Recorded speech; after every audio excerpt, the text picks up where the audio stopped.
Money. Mawe. Akiutina. Kiriki. Tenage. Alintusina. Hey. Pampele di sipi masoko. Pareban la tela kulego. Mastrata uchera sepeto ure kujula bopilo toronko. Mawe. Akiutina. Yeah. So let's start with University of Limpopo, because I would like to believe that you are like the pioneer of what we call Mopedy rap. You might have not been the first, but you have been one individual who has really paved way and who has found a path in navigating and making sure that you promote Leleme la Mopedy in music, and particularly in rap music. True. So I want us to start from the days when I started knowing about you. What was happening in your life, and why did you feel like you want to start music? Okay, so from high school, I've been writing poetry. So from writing poetry, newspaper. There was this newspaper based to go Pitori, but it used to cover me a lot, and Batisha copy was gay, then you become that guy. This poetry or newspapering. I like that. I've never really thought I'm a creative person or I'm in the creative arts. I just liked writing. You understand? So past metric, that's in Kopumulong, Komagotopong. Past metric, it's a University of Limpopo. I think just the first few days, I had a neighbor, Barake Oscar. So this guy had Warren Norman, poetry, and I've got this other friend of mine, Barake Mesh Sarila. He also does music. And I go Rumunya VK1012. Onale as a mininyana studio. So I want you guys to meet. I want to introduce you to this guy. I told him about you as well. What is it that you can do? Right about that time, onale Mrs. Fresher. But Bizwa organizer Miss Fresh, and I've already went there to hustle for a gig because I think in my mind, but I'll come to that. What were you gonna do there? Poetry? My bra, I was just going to do something. But did you have music at that time? But by then there was no music recorded. I thought, Warren, okay, since I've got this this poetry that I've written, I can get a beat, then I can go and do my thing there. But when I approached them, I told them, no, I've already recorded my things. I'm already playing on radio. I know people don't listen. You understand? So I went there with my little line, and they gave me a slot. So when they gave me a slot, when I got to Mesh, fortunately or unfortunately, he also went to the same pageant to ask to perform. Approve. You understand? So we decided, okay, you know what? Since I already have a slot and we're now about approval, let's go and perform on my slot. But what is it that we're going to perform? Because we haven't done anything. We decided that he was a producer, still learning also from Tilu by then. Then we did our very first song, Rainy Days. You understand? Do you still remember the lyrics? I used to think about this day, my love, cause it's a rainy day. Now you know it's a rainy day. I better da R&B. It's serious. Now you it's a rainy day. Sure. Then next I play verse, but I had a little verse around my 2 lines. But that was enough for me because all I wanted to do was to be on that stage. So how long was the song, bro? Because you had like a verse and it doesn't sound like it was much. The song was a good 3 minutes. But my verse was my 3 lines, but in between. So the song was Mesh's song. You jumped on Mesh's song. Basically. Sure. So when I jumped on that song, and before that, did they approve Mesh's performance? We did not even go and get an approval because I already had a slot. Mesh jumped on stage because he's performing with you. I hooked him up. Yeah, okay, makes sense. Yeah, you know. So we get there, we perform that song. So first time you actually, okay, I've performed my poetry before, but there was no sitting at the microphone and whatnot.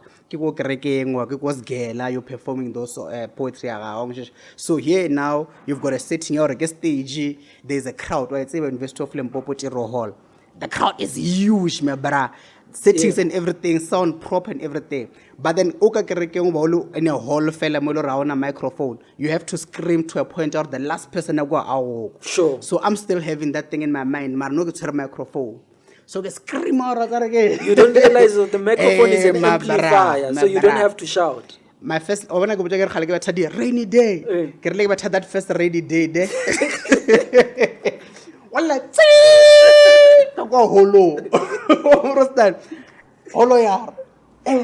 Who are these people? No, what are they doing? Yeah, like my second rainy day must come through. It's a well, lucky enough, University of Limpopo is one place where if you can, I always say, if you can rock the University of Limpopo, you can rock any stage anywhere, because that is because you have a free audience and it's like 10,000 people crammed in one space. And there they are honest. Yeah, they boo you same time. You could be First whoever. They could see you on TV every day. They love you, but on that day, if you come and not perform the way they want you to, they'll boo. Yeah, you understand? So here we are, people they don't know. We are screaming in their ears. Lucky enough, our boo, bar lag. So I want everybody. So that we go backstage. How are you feeling before you go backstage? What happens? You freeze on stage or you continue? You try to adjust your voice? Look, it's embarrassing. It's an embarrassing moment because this is the same crowd. It's a Saturday. Come and do at last and the same people. I said so. That moment is very embarrassing. And this is your first performance. So immediately after that, something good happened. It shaped how I am even to this day. Sure. You understand? When we went backstage, the organizer of the event actually came back to us and said, Buffett, you know what? Do you have any other song? We do mara staging. Because the main artist that they were waiting for was saying he's late. Sure. So after the pageants, the contestants go in. When they go back on stage, please go back on that stage and perform, even if it's that same song. Sure. We went back on that stage, and that was one of my best performances ever because the technique now, the sound guy came to me, Khalile Sakavi. He said, in fact, the great Sakavi. When we went back to that stage, I think that was one of my best performances to this day. And that said to me, again, in life, you need somebody who's going to give you that second chance. And that organizer is the guy that came back and said, go back on that stage. Luckily for me, it did not happen. Second chance, it happened immediately after making that mistake. So that is why, to this day, I believe I'm that guy.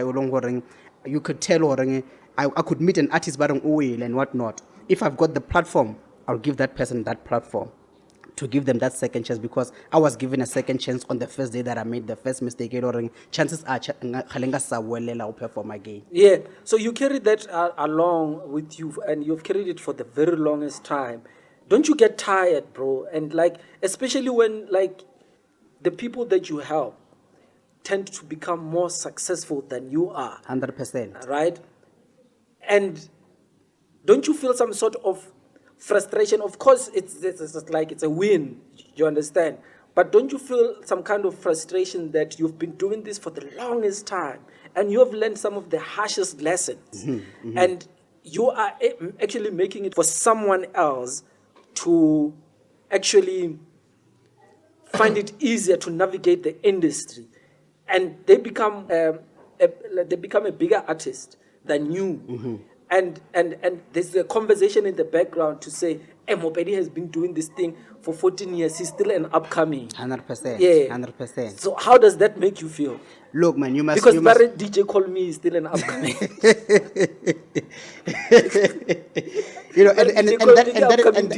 that is where also let's start with this DJ Call Me thing. Yeah, okay. That is where also the lie is at. Social media can amplify anything that they want to amplify. I mean, if we're talking DJ Call Me, we're talking a person who has made almost many of the biggest songs. For sure. Before my cards, even. Before, I mean, one of the biggest songs, DJ Call Me. So how does that person stay local? If we on national platforms, what other platforms are there in South Africa bigger than the national platforms that we have? Yeah. Understand? So social media can amplify anything. But back to your question, you must always know who you are, what you are doing. You must know what your platform is. example with this platform that we are on right now, there's a lot of kids that are going to come on this platform, learn and be pushed by bigger radio stations. If when they take you, a child from Moena to a bigger platform, and now you start to try and compete with Metro FM, that is not what you are doing. You are doing is giving foundation for people to move somewhere else. You understand? So that has been what my platform is, and that is what my company is about. It's about taking an artist from level 0 or mere step 1, and don't even try and push that person to step 10, because now you are no more doing what you are supposed to be doing. If your business plan is about, I'm going to be the foundation, I'm going to take somebody from Mo to he. If a great art teacher, I want to teaching a doctor, I feel why when I was a doctor, that is not what you are doing. Your platform is to take Moto from this foundation phase, IAP. Yeah, but how did you come to terms to that with that? How did you like accept it that this is your role and this is your purpose? Because I can imagine that it could be very discouraging sometimes that you're also trying to push and like you're not getting to the same level where these other artists that you're trying to assist are getting at. And how did you like sit yourself down, or did you talk to someone, or did you like engage with people who are also doing the same thing that you are doing, but they are not at that level? Because I can think about a lot of people, and we're gonna get to the issue of what is to blow up as an artist, what it means, what it means. Yeah. So, when and how did you like feel like, yeah, man, you know what, this is my purpose, and I'm gonna do this wholeheartedly without worrying or feeling frustrated or feeling like, you know, I deserve more? If anybody has been following my career from the beginning to this day, whenever I take on an artist to say I'm going to assist this artist, I actually stop with what I'm doing. I've taken a 4-year break, not because I had no music to release, but because in these 4 years I was working on Papi, I was working on Deka at some point, I was working on Fina at some point, trying to push them from where they were to the next level. You understand? And I know that once you start to assist somebody else, you don't want to be also in their space. You understand? Because when I'm called for this interview, if I'm also in that space and I'm assisting another artist, who should I choose, or what's am I among for interview? So what I do, I take a break whenever I'm assisting an artist from myself to say, you know what, I'm assisting you to go and push. And that is my platform. To say, you know what, in a break, in artist pushing, I'm dropping music. But when I have somebody that I see, or I want to start pushing this person, I stop with me dropping music and I push that person. Because I know my point, but what I get for tear.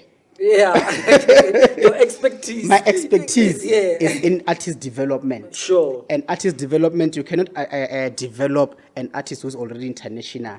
You understand? My forte is taking an artist from grassroots, putting them on the platform, or they can actually be taken by somebody else, go and push forward. In that space, when I'm waiting for the next artist, I might drop a single, I might drop 2 other singles, I might perform here and there, but then when I get another artist, now I need to develop, I stop and push them. And that has been working for me. Okay, so it means you've been making enough money to sustain yourself and to maintain your life, basically, just from that. Because obviously you have to monetize one way or the other. You have to generate some profit so that you can be able to assist the next person. Obviously, 100%. There's money involved. 100%. So you're satisfied with that. 100%. So let's come to the issue that how would you weigh and rate your success in terms of achievement as an artist, and to say, do you feel like you have achieved what you had planned and intended to? Obviously, we have ambitions. What does it mean for you when someone says that you haven't blown up yet? I think blowing up is very subjective. You know, we talk of stories every day of an artist that we've seen performing everywhere, actually picturing but then 2 years later I complain 3.7 all along and Jalen Screamel. Sure. You understand? Is that blowing up or it's not blowing up? That's another question. You get an artist like whoever, maybe an artist in my level, or book or for that 3.5. This weekend I'll rather stay at home, not that 3.5. Is that blowing up or not blowing up? You understand? So I think it's subjective. It's a matter of where do you place yourself and where do you see your goals. Understand? I'm one artist who, for me, success is when independence is now 100% in your hands. If I can wake up at home, shoot a video, take pictures, take it to the people without actually needing to sign anything anywhere. That for me, that is success. That is true independence. You understand? And my fight has always been about independence and saying to other artists, you know what, of it, let's move independently. So, Mara, let's build relationships that will help us. Yeah, but you have a record label, so you intend to sign other artists. So it means that you are trapping them in the same web that record labels trap other artists. That is also another mistake that you are not seeing. Hence, I'm saying I'm into artist development. Sure. So when I'm saying what true independence comes when you have everything, your ducks together and start to push. That is what I'm talking about. What I do, I take an artist to Ana probably anywhere microphone aga record and somewhere. Ana any connection aga gishan radio. Sign that person, develop that person. When the person is ready to say, you know what, I think you are at a stage where or Jack Rams interview. I've already put you in a relationship or you don't actually need me anymore. That is where the contract ends. You understand? So the development phase, that is where you need a mentor or somebody who can hold your hand and say, let's push. That is me. I've put myself in that position to say, I'll hold your hand, let's push. But when I see that you can actually start working by yourself, my man, run. But if you're going to decide to sign a contract somewhere forward, go well. Sure. You advocate for independence, right? And that's where you say that's how you would basically like rate your success. Mm-hmm. You also talk about record label, the deals, the terms and the conditions and the contract, and you are of the idea that a lot of artists, they don't even understand their contract, they don't even intend to read in their contract. 100%. They just want the part where it mentions the money and the percentages, and they don't even understand how the percentages are being divided. Have you been in a situation where you were signed to a record label and you had to like learn all those things and decide that I'm gonna go independent? And what was the experience? I've never signed any recording deal. I've been approached I don't know how many times. Lucky enough for me, when immediately from that Storisa radio tail, it's like University of Limpopo. The following year I dropped out, went to Joburg. So you didn't finish your water and sanitation degree? No, I eventually I did. Eventually I did. But what I did is that it's useless, ne? No. I mean, it's very important. It's very important. It's still working on my side. Oh, okay. Yeah, it's still working. I'm not office bound to anything water and sanitation. Okay. But I've done a lot of jobs. The department of water would say we need to go and educate people school on Sakai about water, about water safety and whatnot. But is it like a traditional job, or is it something No. you studied? It's still me using the name Mopedy Sure. and probably the background. We know you've got this degree. Yeah. Now let's go to a primary school to teach them how not to waste water, how to respect water, teach them that water is life and all those things. So you talk to them, background, they know the artist. Now you're teaching them about something else. But Let's I was go still back on the to the story dropping out, of signing. Yeah. So I dropped out of University of Limpopo, go to Joburg. The aim was that, you know what, I want to get there and be very close to the industry. Because remember back then, the industry is not just on your phones. Everything is so much of a secret. You don't actually understand what's going on. I get there, lucky enough, I get tola Spanish and I saw around Spanish. My manager by that time, the marketing manager, Mkharembe has just dropped Sister Bettina. So, because Spanish demand obviously because of music. But then that weekend, we traveled the whole country with Mkharembe. Sister Bettina is still the hottest thing by that time. It still is, but then that one is a drop. So you get to see the industry from very close. Mara lucky enough I was signing anything. You understand? You are so in the industry. You are traveling everywhere. You are with these people backstage. You are in their meetings. You are in conversations with people that are in the game by then. So what I went through Joseph for was the learning part. And I am now learning at the highest level with the highest artists at that moment. Sure. But then just sitting behind the scene. I'm that guy, sales sponsor. So, sales, commission, this guy knows or commission on the road weekend. Then I'm learning the game. I think it took me about a year and a half. I decided, you know what, I'm going to go back because I think what is being done that side could be implemented. When I get back, Meshe by that time, group M10. Sure. Group M10 obviously Salona because I've been away for a year. Mesh has been doing so well as an independent.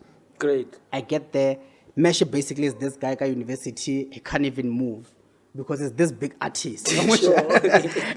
Are you performer? Are you ready for Mesh? You feel all the artists And around. he's handsome that time. He's handsome, go take grand, he's a nice guy.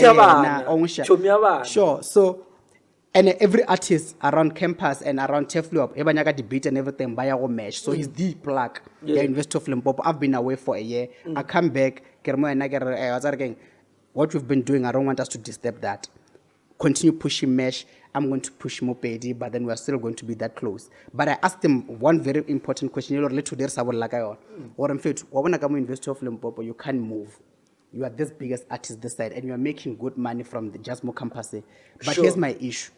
University of Limpopo, zone 1, TEF, high school, how it's further unit C, nobody knows who Mesh is. Why is that? Why is your world now this four corners to University of Limpopo?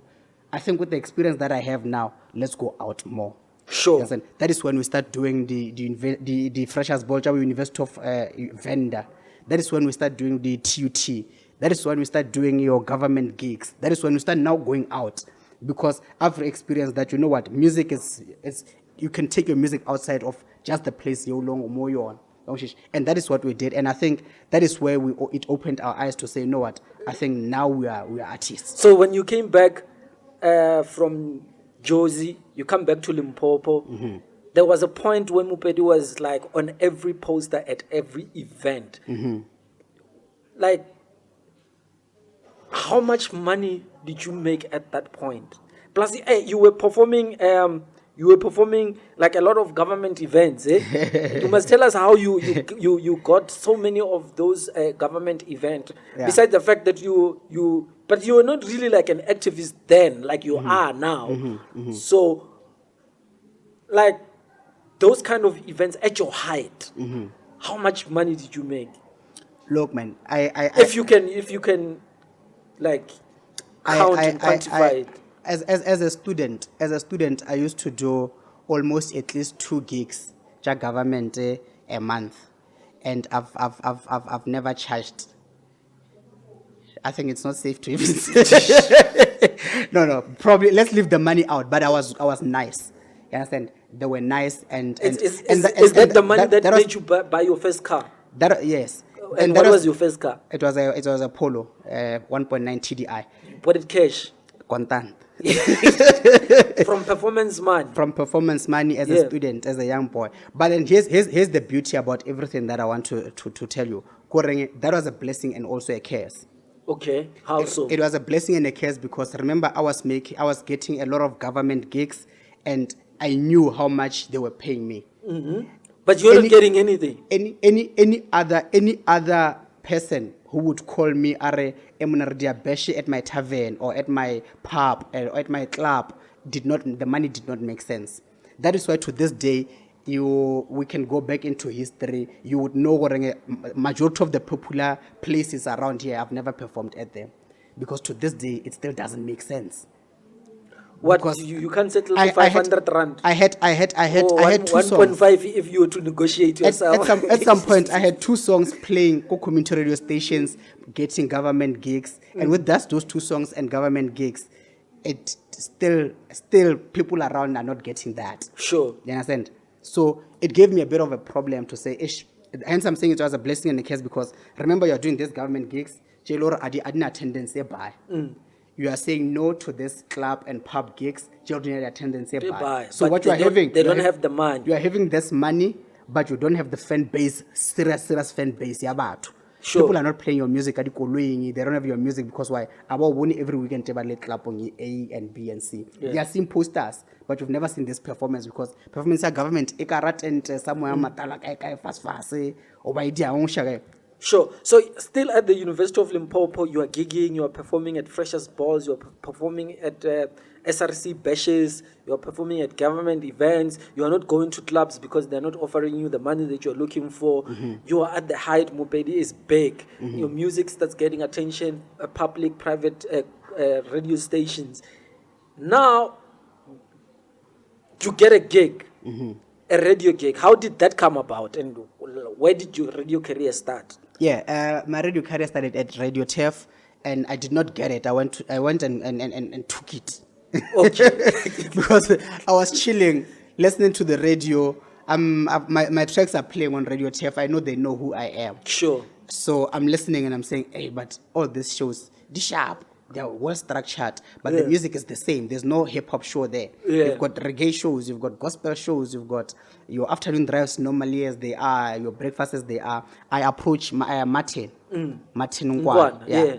Ke re mo Martin Nkwana, ke re no man, I don't hear of hip hop or more stations. And my timing was perfect because I know when does radio start to change their lineups. Sure. So just towards the planning, you line up approach, you don't have a hip hop show. Sure. Yeah. And there's a lot of hip hop cats. Yeah. You know, Campus Kinalidi, Poetry Society, and whatnot. That is all hip hop. Mara, you are not catering for those people, and they're here. You understand? So he took the idea and said, you know what, I think that is a good thing, but then we don't have a show like that now. I'll tell you whenever everything happens. He creates a show, yeah, hip hop.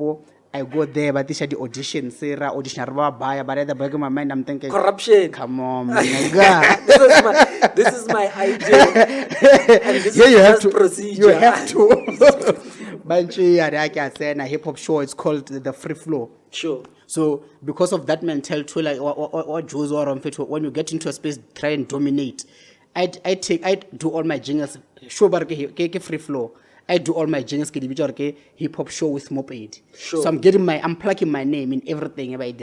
Sure. I'm plugging my name on that. The hip hop show goes on for about 7 months. I'm told it's one of the biggest shows on the station. Yeah. You understand? I'm breaking all the rules. But ka studio mona was an interview mot lebali too fair. Ke batha di hip hop party se ka ba tsentsa my 18 rappers every Sure. day. The station manager has to come there to go to studio. 7 months later, I get a call from Capricorn FM. Yeah. Marina, can you come for a meeting here? But because I was always doing interviews about the events, I thought it's one of those events. I get there, but if I give you a show right now, Radio TEF. Now you get to Capricorn FM. Yes. And what show do you do there? Revelers Joints. Sure. Revelers Joints. I think it was called Revelers And Joints. the time? It's midnight, my brother. It's midnight. And I'm popping. You're an artist. Not just an artist. I'm popping by that time. You are big. Like Bruh. everybody's talking about Mopedy. And you had a good run, of course. We are on 29 minutes. We're still running. We still have some time, 2 minutes. Okay. Cut. Oh. Okay. That's fine. Sorry. We are busy recording, and we are also live on radio, so on the online radio, online radio, first live broadcast. So we know that you had an exciting time at Capricorn FM doing the Revelers Joint. Yeah. It was a quickie. And yeah, I want to get to that point that it might not have been your biggest downfall in terms of radio broadcasting. You might have other mishaps that you might have experienced in your life, but because that one you were on a popular platform and everybody knew about you, and somewhat the people knew about your private life. Yeah. What happened? Why? In fact, we all know that you were fired. Yes. Why were you fired?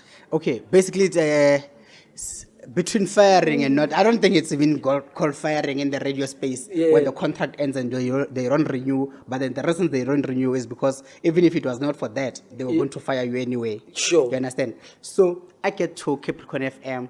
I'm popping. I'm performing everywhere. You understand? Every weekend I'm gigging.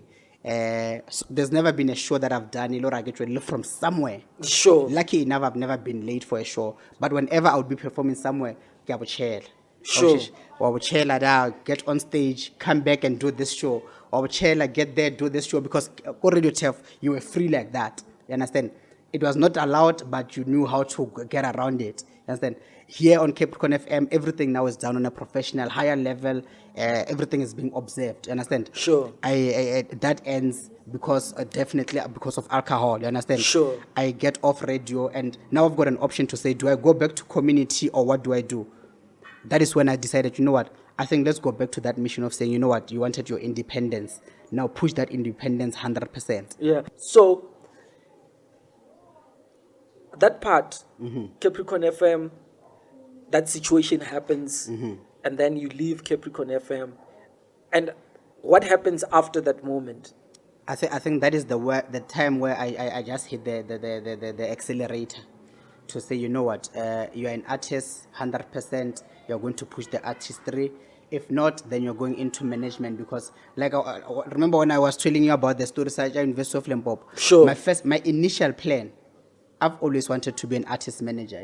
That was the initial plan before anything else. Yeah. But it's difficult to come to Jack and say, Mren, I want to manage you. Sure. Again, anything that I can show, I've managed this person, or myself, I've done 1, 2, 3. So Sure. the concept of Mopedy basically was a concept from that time, M10 and whatnot, was a concept to say build a profile so that you can go into that artist management, but with something to show.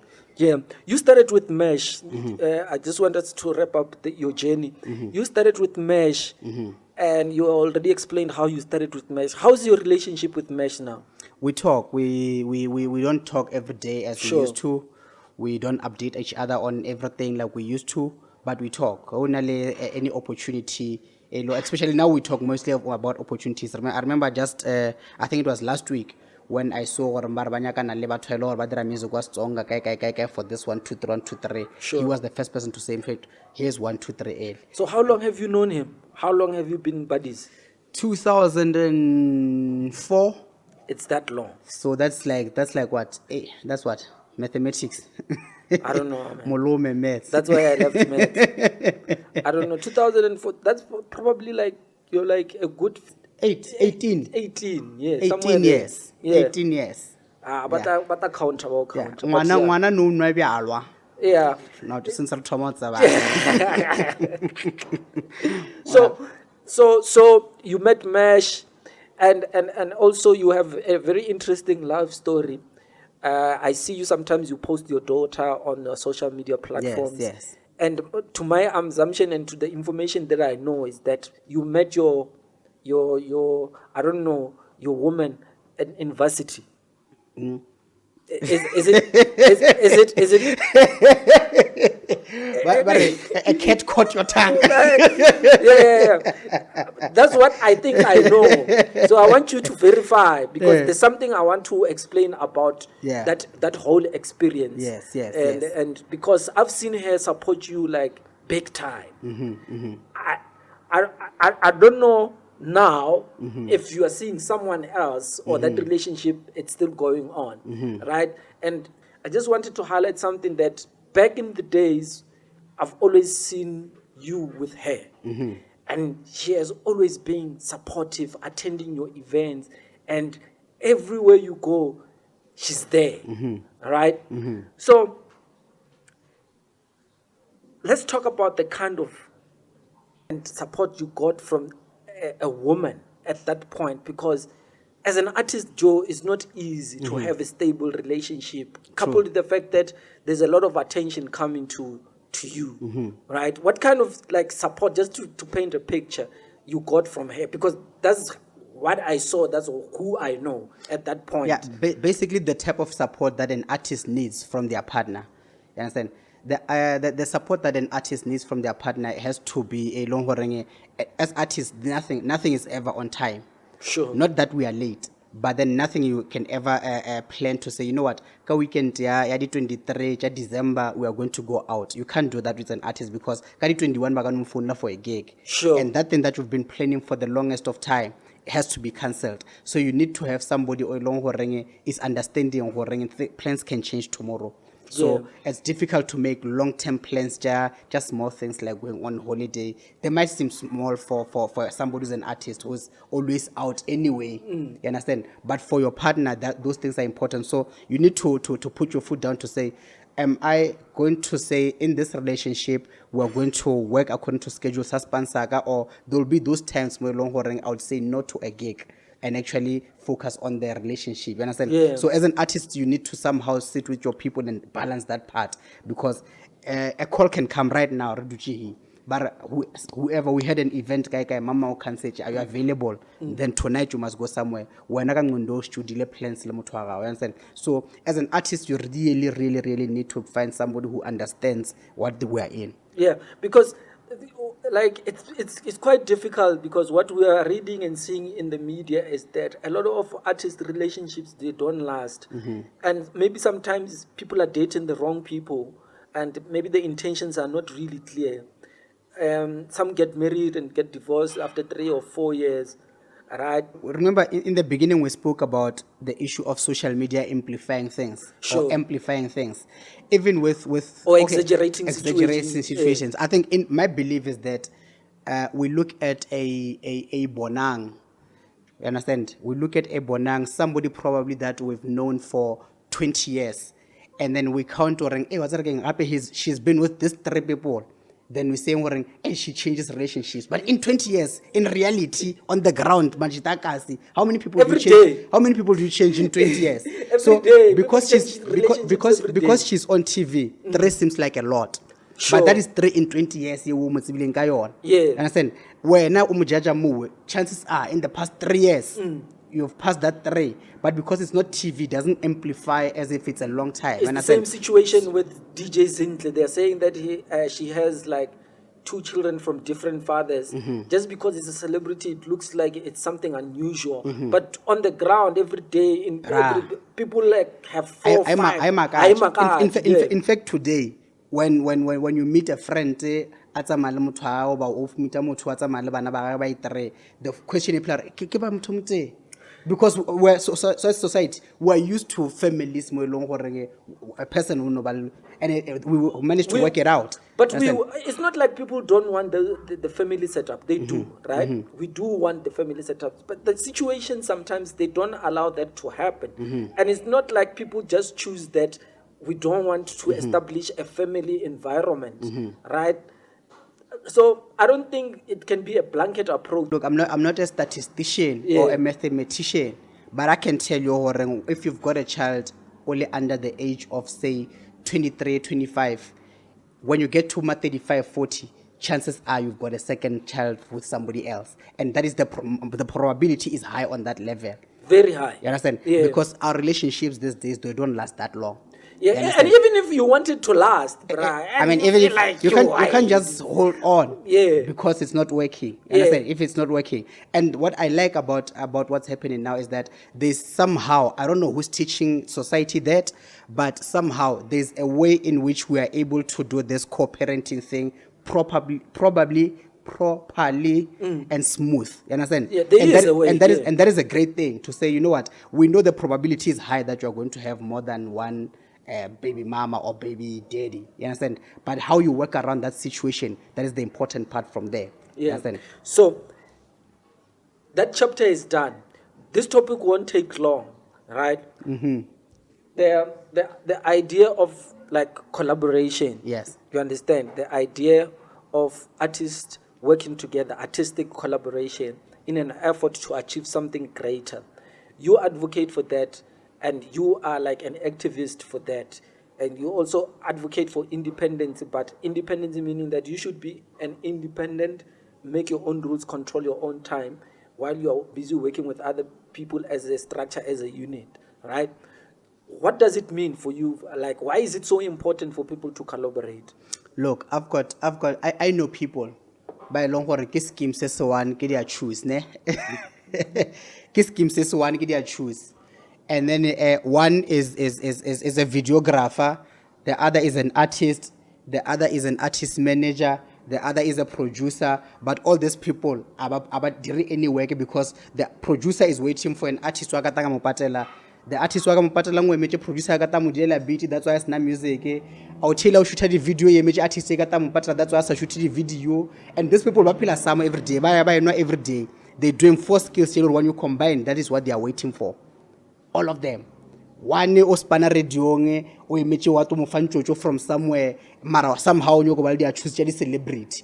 Mara phela le artist engwe shake their music, a push anything for the music to play on their platform. You understand? So we've got everything that we need, but somehow we are waiting for this glue. And we got this glue, you have to combine our scripture and Spanish. It's always this guy at Langadi suit or fit. You know what? I've got 10,000. I'm going to pay you as an artist to Rudia Kosha. You dia producer ni amkhotsiao, and I'm talking lena ko mopatela. O amkhotsa will shoot a video, you dia go no amkhotsiao. And then when you look, you've all worked together, mara ka moka le berekela this guy tleng ka sutu ka 110,000. And you're thinking, fuck man, we could have just combined and do this thing without this guy was suit. We could have skills are so combine and whatever product that 10,000 at link on Namutako. Sure. You understand? So that is the stupid part that I really don't get. Or why is everybody just waiting for somebody? So I always say, use what you have and the little that you have to collaborate and work, because the money is out there, my brother, especially now. The money, dollars, YouTube, dollars, iTunes, and whatnot. It's just flowing. Why? Sure. Because we are waiting for some ambitious to come and take you and baby okay, what's okay? Rosaini langer, we're PR company Rosaini le wish back to Jago for this interview to Zola interview. You understand? But you could have came here, got get you Why didn't you come direct? Why Jaga Sanga Wicha to come here? We met him Tagum from Gagar. We're a PR company, we manage this artist Mopedy. Sure. Mopedy that you know. Why did I not come direct? Why did you not call me direct? Sure. Why always waiting for this somebody in between who just comes and collects? You understand? Sure. So we really need to collaborate and make sure that we push. And the collaboration sometimes it means we can get to the idea of saying I don't own 100% of anything. Because majority of the times we own 100% of 0.0. Blind anyway because laptop. Laptop is not making any sense for me. So I'm owning 100% of a product that is doing nothing. So take it out there, go and collaborate with people, push, delay 50 cents. If that 25 cents, Sure. then it's more than that 100%. So we need to really collaborate. I want to get to that point to say it's like an artist trying to get a booking at an event, but not being strategic as to what kind of event am I performing at and what kind of exposure is that event going to give me? What kind of potential comes with that event? Is it worth me going to perform for free? Is it worth me spending my own money, sacrificing my own time?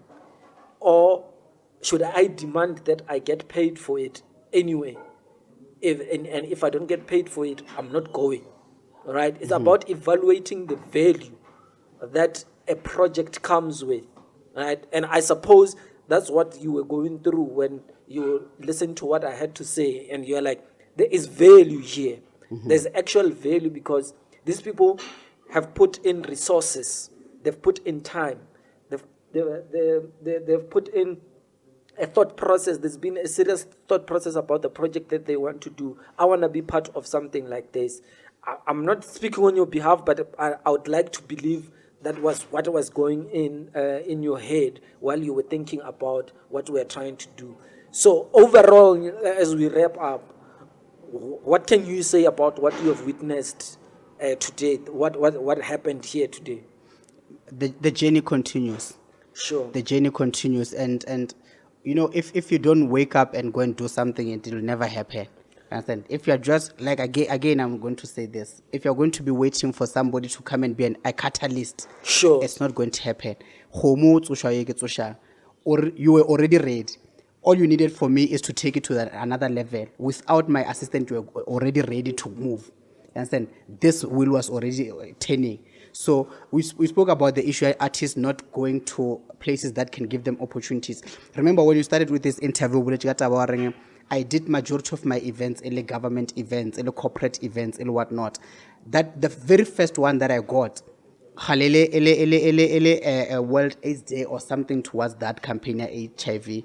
I had a song, but I can make a movie with like HIV. When I heard all that thing is happening, I was not booked, I was not doing anything. I made sure that I get there, kaya backstage, I knew I perform. I want chance one song. Lucky enough, when I was about to perform, the mayor was also about to go and give his speech. The mayor of Cape Town District Municipality by then. That one song. The first thing that he said was, I will most staging. Staging are Mona, Hopelo Recamande, what the office in Yaka, Rabono Recau Tushajwa. That was the first time I got money from the department. It was 30 blocks. Yo. And ever since that 30 blocks, around that level at 30 blocks, here's me just working and trying to perform for free. And here's the mayor recognizing me, giving me that 30 blocks. Here's the people that were heading the directorate, HIV in the CDM, saying we are adopting you to come and do all our events, HIV in That is how now when they're doing that, Department of Health is coming to those events. That's where you get your contact at Department of Health. That is where you get your contact at Office of the Premier. That is where you get your contact at Art and Culture. All these people came because I went backstage and asked to perform once. And ever since, my career has always been about majority of gigs, in the government, in the corporate, whenever big companies. So you strategically position yourself. You look at an opportunity and you assess it to say, this is an opportunity for me. Whether money is involved or not, this is a platform where I'm going to shine and I'm going to make sure that I leave an impression that is going to make these people either to call me back or to invite me to some other project that would probably involve supporting you. Because this time when they call you, they're like, do you have transport to come? Right? Yeah. What else do you need? Now, you are not requesting them to help you. They're saying, we can help you to get wherever you want. Just name whatever that you want. 100%. And it's also introducing you to places that you want to be at. It puts you in front of faces that you need to see you. You understand? The same people, remember the leadership, those departments, those are comrades who come from the ANC. The ANC also says, you know what, we've got election campaigns. Which artists do you call? This is the artist that we're already always moving with, good department. That's where now I've done almost all campaigns to ANC. That is where everything, just that it got that one opportunity. Something that let me go and push that. And to think that was a lousy song, like it was not. It was no. When you listen to it now, it was a lousy song. Look. I look at my Samro sheet when it comes out. Ne? Yeah. I can tell you that there's never been a year within this 18 years something is in from Make a Move. That means that song has been playing throughout that 18 years. Sure. You understand? But when you listen to it now, you're like, you must listen again. You're like, no, the quality, the quality in terms of production. The message was powerful, of course. The message was powerful. The production was the artist who sang on it, Rose, ne? Sure. She actually left music home girl. Yeah. She left music immediately after that one song to focus on other things. She just came back this year as Flavor Rose. Sure. She's a female DJ, one of the best now. She came just last year and already kicking ass. Sure. You understand? Why? Because something is encourage her to say, you know what? This thing music it touch man, it turns the sharp. She still hears her voice go radio. I feel no, I think something in music. So when you plan the kind of music like Make a Move, do you plan it with the intention that you want to perform at certain campaigns, or you want to be a song that would accommodate both audiences from anywhere? It's a clear business move. And I've got a few of those. You have a Sundown song. I've got a Sundown. Look, man, we made me and Slum Kid. So you want to perform it where? Check what happened. At Mutsepe Foundation. Check what happened. Check what happened.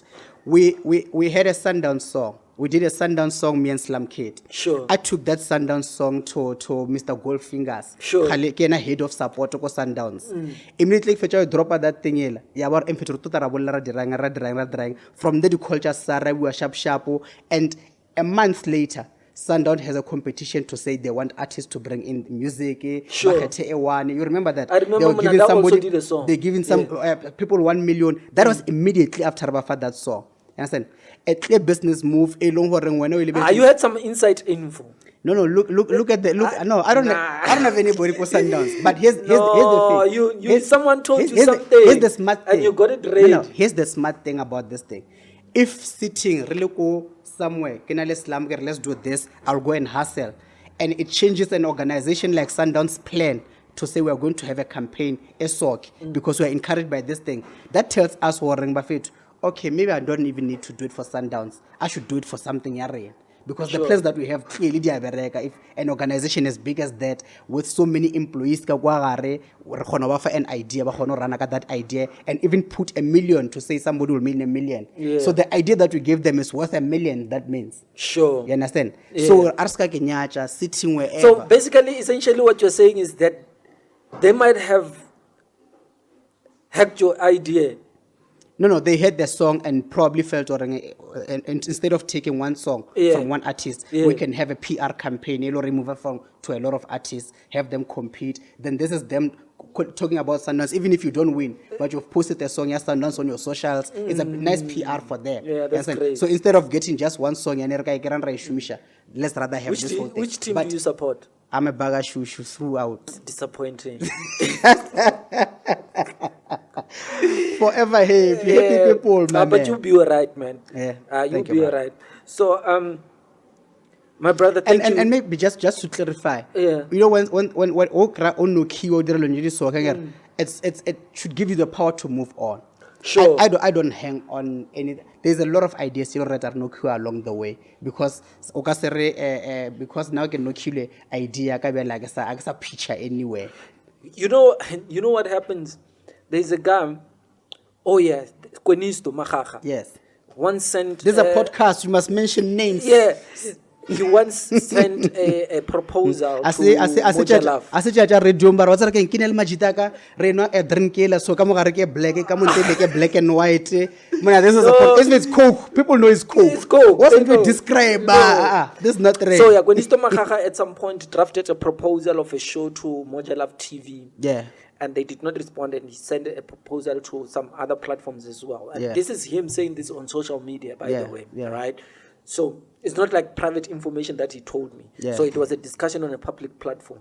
So he says, like, he got a respond. Or before they respond, he saw a similar show flighting on TV, right? Same proposal, change names there and the approach. And he was like, but I sent something like this to a couple of TV channels, and this show comes out after months I've sent this proposal. And then he sends a complaint, and he mentions that I proposed this kind of a show, and what. I see similarities, same show, change of name, and you know what they said to him? Mm-hmm. I remember that line very well. But by the way, ideas are universal. 100%. There's nothing new under the sun. 100%. You just reinvent it and just, recreate. It's like sampling and interpolation of songs. So that response was like enlightening, though, to say, okay, no, well, it's true. You understand? Mm-hmm. Like, there's always someone thinking of the same thing that you probably want to do. Mm-hmm. Unfortunately, maybe sometimes you don't have the resources and the capacity and the ability to actualize the idea. You find yourself in the cold because someone took the same idea, or coincidentally someone had the same idea with enough resources to actualize it. And then you find out, so claiming things also it becomes problematic. True. Because that's another topic for copyrights and True. and trademarks and everything. True. So I'm just emphasizing on the point that you're saying. And also remember, if you check whenever TV channels call for proposals to come through, you must always check the fine print. It's Yeah. always stated there that if we don't take your proposal and a different show, it's almost similar to yours, we are not going to be held liable. Yes. So you there- do it there- at your own risk. There you must understand, Shuma. Yeah, and he's also going through another episode of the same thing. There's a guy, Bargi Jawisto, started something, or Jawisto Mpemoto. So Kwenisto, the real Kwenisto is furious. He's saying, this guy is taking my concept. And someone says, no, but Mutsweding or DFM had this concept like before you were even born. Like, there's absolutely nothing new. You probably jacked it from them as well. No, I mean, has it Bujo Mujo, whoever. Mama, Yeah. Pemoto, Yeah. those things are always there. It's just a matter of whatever you have to push with it, and don't look on the sides. Sure. You are going to at majority of the time feel no key or the but just continue pushing. You understand? Yeah. Because it's people can take you back to concepts Sure. they were there in the 70s. Sure. You understand? It's just worrying sometimes when you think of it, it can be just a unique touching, but it's difficult to really claim any idea right now. But that's where also copyright comes in to say, let's pay lawyers, let's understand how copyrights work, let's just pray or they don't knock us. But when they knock us, continue moving. Of course, definitely. Man, we can talk the whole night. My man.